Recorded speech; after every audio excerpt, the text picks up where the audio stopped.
மக்களே, சீமான் அம்பாசமுத்திரம் தொகுதியில பொது வேட்பாளரா நிற்க போறாரு அப்படிங்கிற செய்தி வந்திருக்கு. இது எந்த அளவுக்கு இதுல உண்மைத்தன்மை இருக்கு அப்படிங்கறது நமக்கு இன்னும் கொஞ்சம் நல்லா தெரிஞ்சிடும். ஆனா சீமான் பொது வேட்பாளரா நிக்கணுமா அப்படின்னா கண்டிப்பா நிக்கணும். ஏன்னா அவர் கடந்த 16-17 வருஷமா மக்களுக்காக போராடிட்டாரு. தமிழ் தேசிய கொள்கையை எடுத்து பேசிட்டாரு. அவர் கலந்து கொள்ளாத போராட்டம் இல்லை, கலந்து கொள்ளாத பிரச்சனை இல்லை, அவர் பேசாத பேச்சு இல்லை.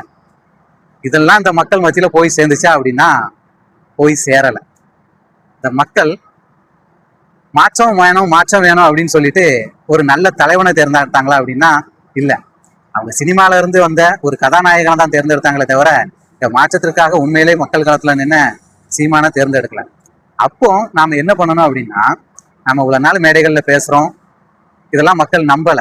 அப்போ இதெல்லாம் நம்ப வைக்கணும் அப்படின்னா இந்த மாதிரி இடைத்தேர்தல்ல அவர் பொது வேட்பாளராக நிற்காரு அப்படின்னா நிக்கட்டு, நின்று ஜெயிக்கட்டு, ஜெயிச்சு சட்டமன்றத்துக்குள்ள போயிட்டு அம்பாசமுத்திரம் தொகுதியை எந்த அளவுக்கு அவர் வளர்ச்சி பாதைக்கு கொண்டு வர முடியுமோ கொண்டு வரட்டு.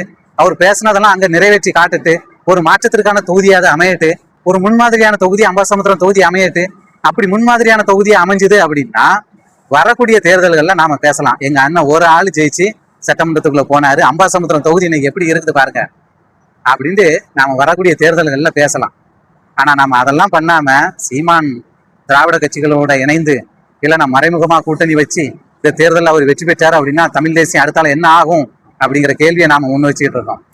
அதாவது நாம ஜெயிச்சு உள்ள போறதுக்கான ஒரு வாய்ப்பு இருக்கு. அந்த வாய்ப்பை பயன்படுத்திக்கிட்டு அங்க நல்லா செயல்பட்டு அதுக்கப்புறம் நாம தமிழ் தேசியத்தை நாம எப்படி வளர்த்து கொண்டு போறோம் அப்படிங்கிறது தான் இப்ப நமக்கு இருக்கக்கூடிய ஒரே வாய்ப்பு. கிடைக்கக்கூடிய வாய்ப்பை நாம விட்டுட்டு தெருவா நின்று கத்தி மேடைகள்ல பேசி மக்களுக்கு புரிய வைக்கிறது அப்படிங்கிறது ரொம்ப கஷ்டம். சினிமா பிம்பத்துல தான் மக்கள் வாழ்ந்துகிட்டு இருக்காங்க. அந்த பிம்பத்தை உடைக்கணும் அப்படின்னா நம்ம செயல்ல காட்டணும். அப்படின்னா நம்ம சட்டமன்றத்துக்குள்ள போகணும். நம்ம சட்டமன்றத்துக்குள்ள போய் அம்பாசமுத்திரம் தொகுதியை ஒரு முன்மாதிரியான தொகுதியை மாற்றணும். அதை மாற்றி அதைத்தான் மக்கள் மத்தியில நாம கொண்டு போய் காட்ட முடியுமே தவிர நம்ம பேசுறத நம்ம சொல்றத மக்கள் கேட்கறதா இல்லை. நம்ம பேசிக்கிட்டே தான் இருக்கணும், சொல்லிக்கிட்டே தான் இருக்கணும். இன்னும் 50 வருஷம் ஆனாலும் நாம இப்படியே தான் இருப்போமோ அப்படிங்கிற பயம் எங்களை மாதிரி பொதுமக்களுக்கு இருக்கு. அதனால நாம் தமிழர் கட்சி அண்ணன் சீமான் பொது வேட்பாளராக நின்று அம்பாசமுத்திரத்துல வெற்றி பெற்றாரு அப்படின்னா உண்மையிலே மகிழ்ச்சி. மக்களும் அதை வரவேற்பாங்க.